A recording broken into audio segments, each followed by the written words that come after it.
ಇವತ್ತು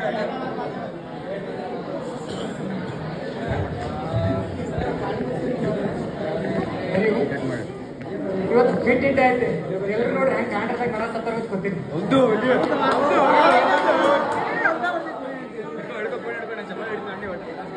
ಎಲ್ಲರೂ ಕೂಡ ಈ ಕಾರ್ಯಕ್ರಮ ಆಗಮಿಸಿರ್ತಕ್ಕಂಥ ಎಲ್ಲ ಗುರುಗಳಿಗೂ ಹಾಗೂ ನನ್ನ ಅಕ್ಕ ತಮ್ಮಂದಿರಿಗೂ ಅಣ್ಣ ತಮ್ಮಂದಿರಿಗೂ ಕೂಡ ಈ ಕಾರ್ಯಕ್ರಮದ ಶುಭ ಮುಂಜಾನೆ ಕಾರ್ಯಕ್ರಮ ಶುಭಾಶಯಗಳನ್ನ ತಿಳಿಸ್ತಾ ಇವತ್ತು ಫಿಟ್ ಇಂಡಿಯಾ ಅಂದ್ರೆ ಸದೃಢ ಭಾರತ ಅಂತ.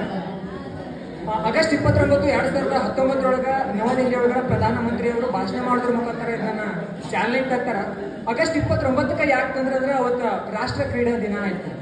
ಆ ಕಾರಣಕ್ಕಂದ್ರು ಮತ್ತೆ ಫಿಟ್ ಇಂಡಿಯಾ ಅಂದ್ರೆ ನಾವು ಬರೇ ಫಿಟ್ ಆಗಿರೋದು ಮತ್ತು ಸ್ಪೋರ್ಟ್ಸ್ ಒಳಗೆ ಆಗೋದು ಅಷ್ಟೇ ಅಲ್ಲ. ನಾವು ಮೊದಲಿಂದ ಒಂದು ಕೂಗೈತಿ ಏನು, ನಮ್ಮ ಭಾರತವನ್ನ ವಿಶ್ವಗುರು ಭಾರತ ಮಾಡ್ಬೇಕಂತ ಹೇಳಿ.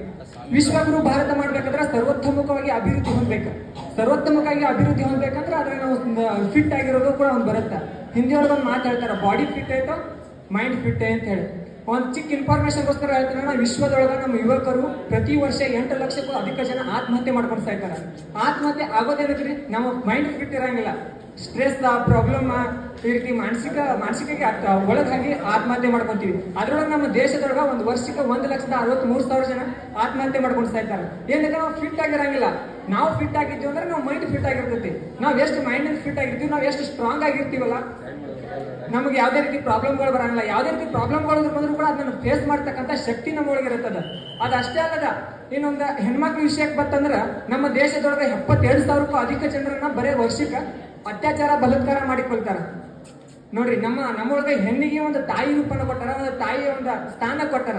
ಆದ್ರೆ ನಮ್ಮ ದೇಶದೊಳಗ 72,000ಕ್ಕೂ ಜನ ಎಷ್ಟು ಜನ ಅತ್ಯಾಚಾರ ಬಲಾತ್ಕಾರ ಮಾಡಿ ಕೊಲ್ತಾರ. ಮತ್ತೆ ನಾವು ಫಿಟ್ ಆಗಿರೋದ್ರಿಂದ, ನಾವು ಫಿಟ್ ಆಗಿದ್ದೀವಿ ಅಂದ್ರೆ ನಮ್ಮ ಮೇಲೆ ಯಾರಾದ್ರೂ ದಾಳಿ ಮಾಡಕ್ ಬಂದ್ರ ನಮ್ಮ ಸೆಲ್ಫನ್ನ ನಾವು ಸೇವ್ ಮಾಡ್ತಕ್ಕಂಥ ಶಕ್ತಿ ನಮ್ಮೊಳಗಿತ್ತಂದ್ರ 72,000 ಒಳಗ ಅಟ್ಲೀಸ್ಟ್ ಒಂದು 20-30,000 ಜನ ಆದ್ರೂ ಸೇವ್ ಆಗ್ಬೋದ್ರಲ್ಲ. ಒಂದು ಅಟ್ಲೀಸ್ಟ್ 20-30,000 ಜನ ಸೇವ್ ಆಗ್ಬೋದು.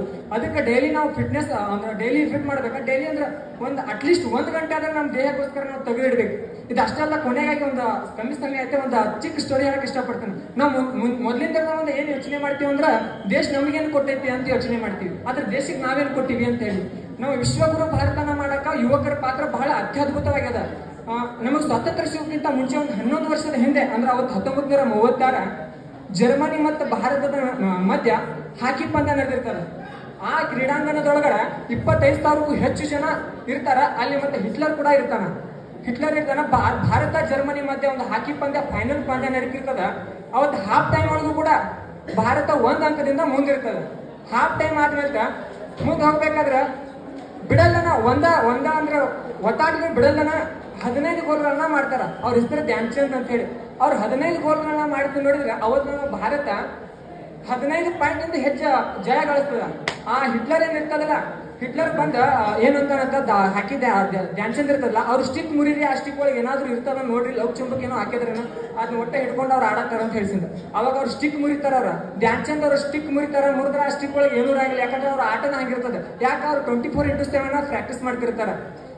ಅದಾದ್ಮೇಲೆ ಸಾಯಂಕಾಲ ಅವ್ರನ್ನ ಹಿಟ್ಲರ್ ಇದ್ದವ್ರನ್ನ ಧ್ಯಾನ್ ಚಂದ್ನ ಕರಿತಾರಂತ ತಮ್ಮ ರೂಮಿಗೆ.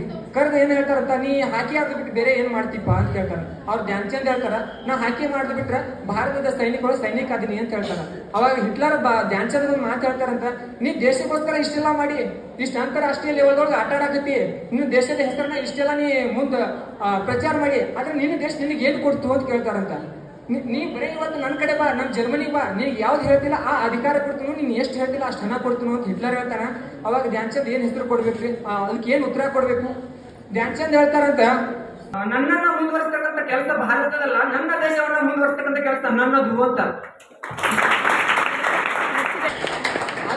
ಪ್ರತಿಯೊಬ್ಬ ಯುವಕ ಕೂಡ ನಮ್ಮ ಭಾರತವನ್ನು ಮುನ್ನಡೆಸಬೇಕು. ಪ್ರತಿಯೊಬ್ಬ ಯುವಕರು ಕೂಡ ನಾವು ಭಾರತಕ್ಕೋಸ್ಕರ, ನಮ್ಮ ದೇಶಕ್ಕೋಸ್ಕರ ಏನಾದ್ರೂ ಮಾಡ್ಬೇಕಂತಕ್ಕಂಥದ್ದು. ಅದು ಬಿಟ್ಟು ಇವಾಗ ಏನಾಗತ್ತಂದ್ರೆ ನಮ್ಮ ಸಮಾಜದೊಳಗೆ ಜಾತಿ ಭೇದ ಧರ್ಮವಾದ ಇದು ನಡೆದದ.